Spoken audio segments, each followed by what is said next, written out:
వేదిక మీద ఉన్నటువంటి దైవ సేవకులు పద్మరాజు గారికి, మరియు స్థానిక సేవకులు జాన్ గారికి, మరియు ఇంతవరకు నడిపించినటువంటి సాగర్ గారికి, మన సువార్త టీంకి ఇక్కడ కూడి వచ్చి మీ అందరికీ కూడా ప్రభుత్వ ప్రత్యేకమైన వందనాలండి. అందరికీ వందనాలు. చాలా సంతోషం.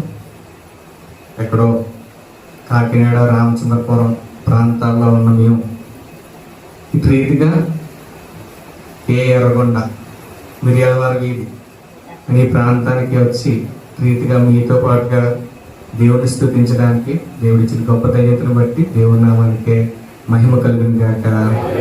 హల్లెలూయా. ఇది దేవుడు పెట్టిన రక్త సంబంధము.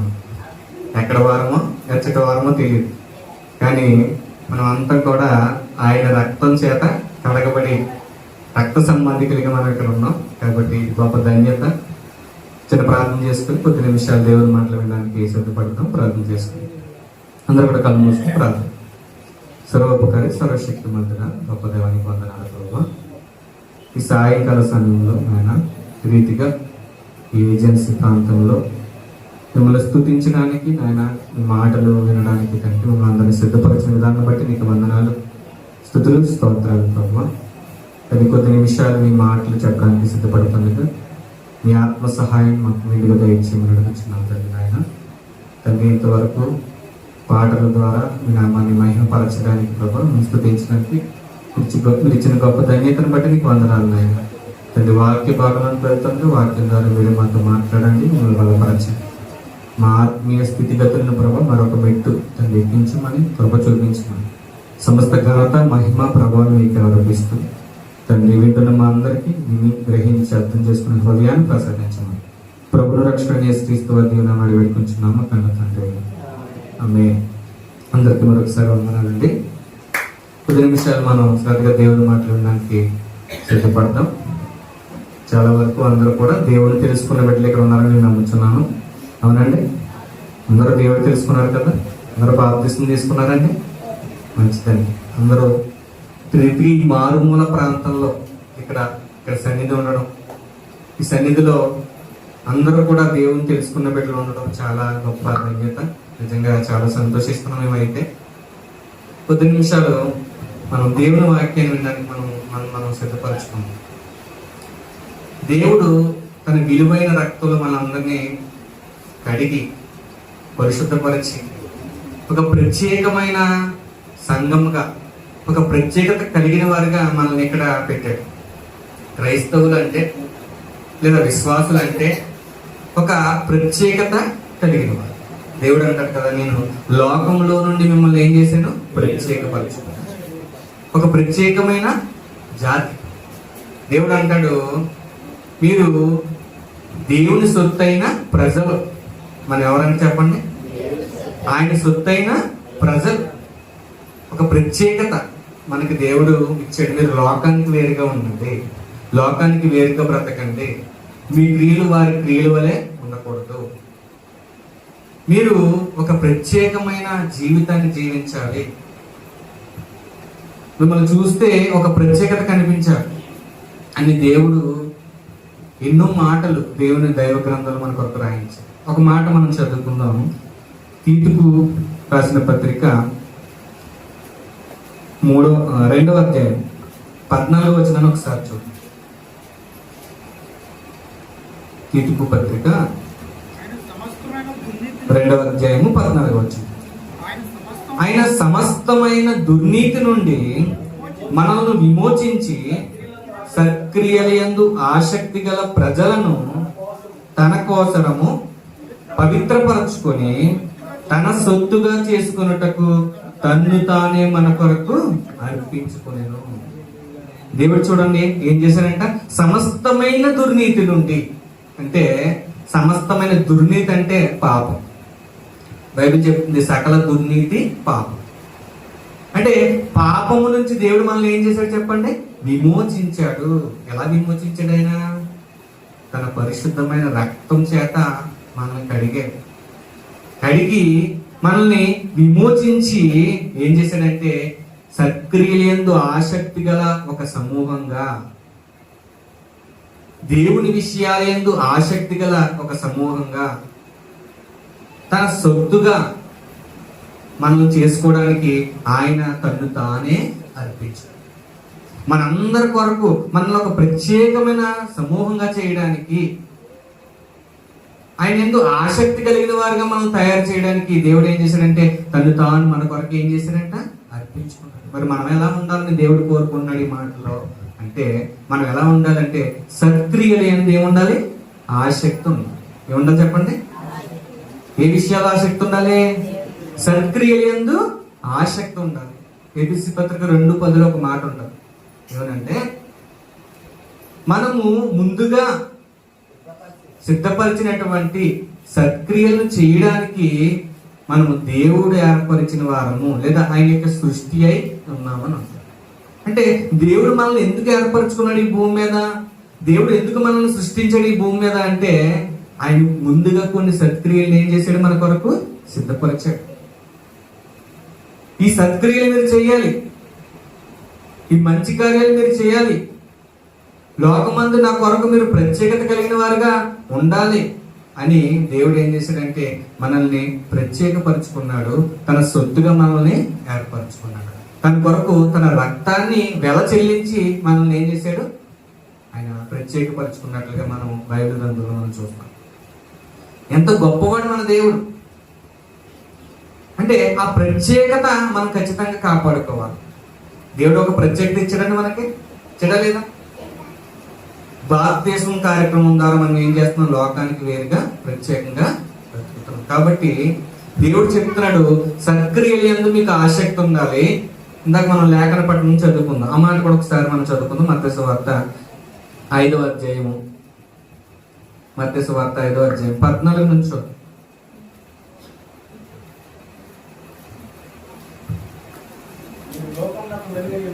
మీరు లోకమునకు వెలుగై ఉన్నారు, కొండ మీద ఉన్న పట్టణము మరుగై ఉన్నరదు. మనుషులు దీపమును వెలిగించి కొంచెము కింద పెట్టరు గాని అది ఇంటనున్న వారందరికీ వెలుగిచ్చుటకై మీరు దీపస్తంభం మీదే పెట్టుదురు. చాలండి. ఇక్కడ దేవుడు ఒక మాట చెప్తున్నారు. ఏమంటే, మీరు లోకమునకు వెలుగై ఉన్నారు.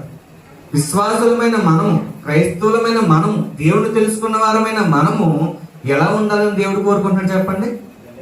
వెలుగై ఉండాలి.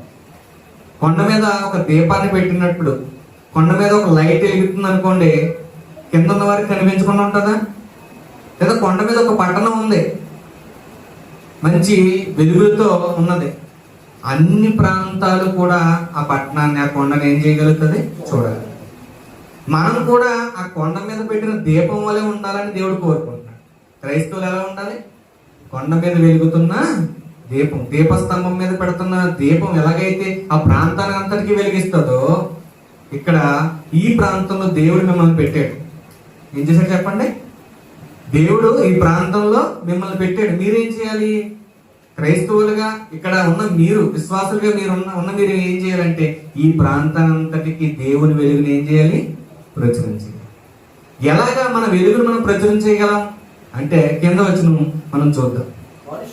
16వ వచనం, మనుష్యులు మీ సత్క్రియలను చూచి పరలోకమందున్న మీ తండ్రిని మహిమపరచునట్లు వారి ఎదుట మీ వెలుగు ప్రకాశించాలి. అంటే మీరు సత్క్రియలనే వెలుగుని ఎవరి మీద ప్రకాశింపజేయాలి? ఇదిగో ఎవరైతే దేవుని తెలుసుకోలేని బిడ్డలు ఉన్నారు ఈ ప్రాంతంలో, ఆ ప్రాంతంలో, మీ ప్రాంతంలో ఉన్న దేవుని తెలుసుకోలేని వారికి మీ సత్క్రియలనే వెలుగు ద్వారా ఏం చేయాలి? దేవుణ్ణి ప్రకటించాలి. అర్థమైందండి?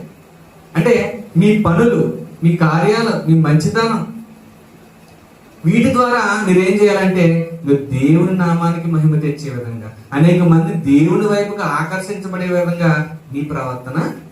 అసలు సత్క్రియలు అంటే ఏంటో ఈ పేతురు పత్రికలో ఒక మాట మనకు కనబడుతుంది. మనం ఒకసారి చూసుకుంటే, మొదటి పేతురు పత్రిక 2వ అధ్యాయము 12వ వచనం ఒకసారి చూద్దాం. మొదటి పేతురు పత్రిక 2వ అధ్యాయము 12వ వచనాన్ని ఒకసారి చూద్దాం.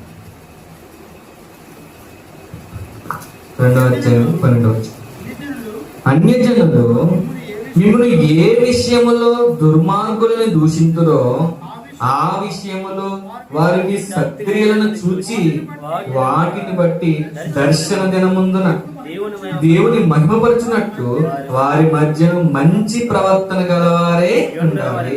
ఏముండాలని చెప్పండి. అంటే ఏంటి సత్క్రియలు అంటే? ఏం చూపించాలి మన ఎదుటి వారికి అంటే మంచి ప్రవర్తన. ఏంటి చెప్పండి? మంచి ప్రవర్తన ద్వారా, మన ప్రవర్తన ద్వారా అనేక మంది దేవునిలోనికి, విశ్వాసులు అంటే ఇలా ఉంటారు, క్రైస్తవులు అంటే ఇలా ఉంటారు, క్రీస్తుని నమ్ముకున్న వారు ఇలా ఉంటారని ఒక ఉదాహరణ వెళ్ళిపోవాలి. వాళ్ళు మన జీవితమే ఒక సువార్త అయిపోవాలి. పౌలు గారు అంటారు, మీరే నా పత్రిక అంటారు. సువార్త ప్రకటిస్తున్నప్పుడు ఏం చేస్తాం? మనం కరపత్రికలు ఇస్తా ఉంటాం కదండి ఇంటింటికి. ఈ 2 రోజులు కూడా మేము దేవుని మాటలో ప్రకటిస్తున్నప్పుడు ఏం చేస్తాం? కరపత్రిక ఇచ్చి మీరు దేవుని తెలుసుకోండి అని చెప్పాం. కానీ ఈ ప్రాంతంలో ఆ కరపత్రిక ఎవరో తెలుసా? మీరే. ఆ కరపత్రిక ఎవరు చెప్పండి? మీరే ఒక పాంప్లెట్, మీరే ఒక కరపత్రం. మిమ్మల్ని చూసి అనేక మంది ఏం చేయాలి? దేవుళ్ళలోకి రావాలి. మీ ప్రేమను చూసి అనేక మంది దేవుళ్ళలోకి రావాలి. మీ సత్క్రియలను చూసి అనేక మంది దేవుళ్ళలోకి రావాలని దేవుడు కోరుకుంటున్నాడు. అంటే ఒక మాదిరికరమైన జీవితం రావాలి. క్రైస్తవులమైన మనము సమాజానికి ఎలా ఉండాలి చెప్పండి? మాదిరి కలిగిన జీవితం. యేసుక్రీస్తు వారు కూడా భూమి మీద ఒక మనిషి ఎలా బ్రతకాలో, మానవుడు ఏ విధంగా భూమి మీద బ్రతకాలో, జీవించాలో ఒక మాదిరిని ఉంచాడంట ఆయన. మన మాటలు ఎలా ఉండాలి, మన ప్రవర్తన ఎలా ఉండాలి, మన చూపు ఎలా ఉండాలి, మన ఆలోచనలు ఎలా ఉండాలి, మన యొక్క క్రియలు ఎలా ఉండాలో, మనిషి ఆ విధంగా భూమి మీద బ్రతకాలో దేవుడైన యేసుక్రీస్తు ప్రభు వారు ఏం చేశారంటే ఒక మార్గాన్ని వేశారు, మనకి ఒక బాట వేశారు. ఆయన 33.5 సంవత్సరాలు భూమి మీద బ్రతికారు. ఆ బ్రతికిన కాలంలో ఆయన జీవితం మనందరికీ ఒక మాదిరికరమైన జీవితం. ఆయన వేసిన అడుగుజాడల్లో విశ్వాసులమైన మనం, ఆయన శిష్యులమైన మనం ఏం చేయాలంటే నడుచుకుంటూ ముందుకు. అదే మాట చూడండి, ఇదే పేతురు పత్రిక చూడండి 21వ వచనం చదవండి. 2వ అధ్యాయము 21 నుంచి. క్రీస్తు కూడా మీ కొరకు బాధపడి మీరు తన అడుగు జాడల యందు నడుచుకున్నట్లు మీకు మాదిరి ఉంచిపోయాను.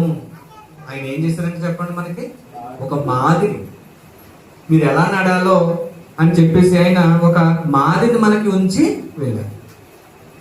ఏంటి ఆ మాదిరి అంటే? కిందకి చదవండి 22వ వచనం. 22వ వచనం, 2వ అధ్యాయం 22వ వచనం. ఆయన పాపం చేయలేదు. ఏంటి? ఏ విషయంలో మాదిరి ఆయన మనకు చెప్పండి? ఏ విషయంలో మాదిరి? ఆయన ఏం చేయలేదు? పాపం చేయలేదు, పరిశుద్ధంగా ఉన్నారు. కాబట్టి పరిశుద్ధత విషయంలో మనకి ఎవరు మాదిరి చెప్పండి? ఆయన చెప్తారు కదా, నా యందు పాపం ఉందని మీలో ఎవడు స్థాపించును. అంటే పరిశుద్ధత కలిగిన వారుగా యేసుక్రీస్తు వారు కనబడుతున్నారు. మనం కూడా ఎలా ఉండాలి? ఆయన బిడ్డలుగా మనం కూడా ఎలా ఉండాలి చెప్పండి? పరిశుద్ధత కలిగిన వారుగా ఉండాలి. పరిశుద్ధత విషయంలో ఆయన మనకు మాదిరి. ఇంకా మనం కింద చదివితే ఆయన నోటను ఏ కపటము కనబడలేదు. ఆయన నోట ఏ కపటం కూడా లేదు. స్వచ్ఛమైన ప్రేమతో కూడిన మాటలైన మాట్లాడాడు. అనేక మందికి ఆదరణ కలిగించే మాటలైన మాట్లాడాడు. అనేక మందిని రక్షించే మాటలైన మాట్లాడారు ఆయన జీవించిన 33.5 సంవత్సరాలు. కాబట్టి మన నోట ఏ కపటం కూడా ఉండదు. క్రైస్తవులుగా మనం ఎలా బ్రతకాలో దేవుడు మనకి మాదిరి చెబుతున్నాడు. ఇంకా కిందగా చదివితే ఆయన దూషింపబడి బదులు దూషింపలేదు. మనం ఏం చేస్తాం? ఎవరైనా మనం దూషిస్తే వెంటనే ఏం చేస్తాం? మాటకి మాట మనం సమాధానం చెప్పేది, అప్పచెప్పకపోతే మనకి ప్రాణం కుదురు పడతాం. కానీ ఆయన దూషింపబడి ఏం చేయలేదు చెప్పండి? బదులు దూషించలేదు. కిందకి చదివితే ఆయన శ్రమ పెట్టబడి చదవండి, ఆయన శ్రమ పెట్టబడి బిడ్డరింపగా న్యాయముగా తీర్పు తీర్చు దేవునికి తను తాను అప్పగించుకొనెను. మనం కూడా దేవునికి అప్పగించుకోవాలి సమస్తం. ఇవన్నీ యేసుక్రీస్తు వారు మనకు చూపిస్తున్న మాదిరి. ఆయన చూసి మనం ముందుకు సాగాలి. హెబ్రీ పత్రిక 12వ అధ్యాయం 1-2 వచనాల్లో ఉంటది. ఏమనంటే, విశ్వాసమునకు కర్తయు దాన్ని కొనసాగించువాడైనా యేసు వైపు చూచుచు ఈ పందెపు రంగంలో మీరేం చేయాలంట? పరిగెట్టాలి ఓపికతో. అంటే ఎవరు మనకు మాదిరి? యేసుక్రీస్తు వారే ఒక ప్రత్యేకత కలిగిన వారిగా, సత్క్రియలనే ఒక ధనాన్ని కలిగిన వారుగా యేసుక్రీస్తు వారు భూమి మీద బ్రతికారు. ఎంతోమంది భక్తులు కూడా తమ జీవితాల్లో మాదిరికరమైన జీవితాన్ని జీవించారు. పౌలు గారు అంటారు కదా, నేను క్రీస్తుని పోలి నడుచుకున్నాను, మీరు నన్ను పోలి నడుచుకున్నాను. ఎలా చెప్పగలిగాడంటే ఆయన ఒక మాదిరికరమైన జీవితాన్ని జీవించి అనేక మందికి మాదిరికరంగా ఆయన బ్రతికాడు. మిషనరీలు మనం చూస్తే ఎంతో మంది మిషనరీలు ఈ ఏజెన్సీ ప్రాంతాలకి అనేక మంది మిషనరీలు వచ్చి దేవుని పరిచయం చేశారు. ఇంకా అనేక మంది సహకరిస్తున్నారు మిషనరీలు. అంటే వారు ఏం చేస్తున్నారు? వారు చేస్తున్న కార్యాల ద్వారా తమ ప్రేమని తెలియపరుస్తూ అనేక మందిని దేవుని వైపుకి ఆకర్షిస్తున్నారు. మనం కూడా ఈ ప్రాంతంలో నివసిస్తున్న మీరు కూడా ఈ ప్రాంతం వారందరినీ కూడా రక్షించుకునే బాధ్యత మనందరి మీద. మేము ఎక్కడో ఉన్నాం, కానీ దేవుడు మాకు ఇచ్చిన భారాన్ని బట్టి, దేవుడు మాకు ఇచ్చిన ప్రేమను బట్టి ఈ ప్రాంతానికి వచ్చి ఈ విధంగా దేవుని మాటలు ప్రకటించాలి, కొంతమందిని దేవుని వైపు రక్షించాలని ఒక భారాన్ని దేవుడు మాకు పెట్టాడు. కాబట్టి ఇంత దూరం వచ్చి దేవుని మాటలు అందిస్తున్నాం. కాబట్టి మీరు కూడా మీ ప్రాంతానికి పట్ల మీరు ఏం చేయాలంటే ఒక బాధ్యత కలిగిన వారుగా, ఒక భారాన్ని కలిగిన వారుగా, ఆత్మల పట్ల భారం కలిగిన వారుగా ఉండి మీ ప్రాంతాన్ని అంతటిని రక్షించుకోవాలి. అదేవిధంగా మన సత్క్రియల ద్వారా అనేక మందిని దేవుని వైపు ఆకర్షించాలి. మంచి ప్రవర్తన కలిగిన వారుగా, ఒక మాదిరికరమైన జీవితాన్ని కలిగిన వారుగా, ఒక ప్రత్యేకత కలిగిన వారుగా మీరు జీవిస్తూ అనేక మందిని దేవుని వైపుకి ఆకర్షించే ఒక పత్రికగా మీరందరూ మారాలని కోరుకుంటూ ఈ మాటలన్నీ కూడా దేవుడు మన అందరి హృదయాల్లో ఫలింపదయచేయును గాక. ఆమేన్.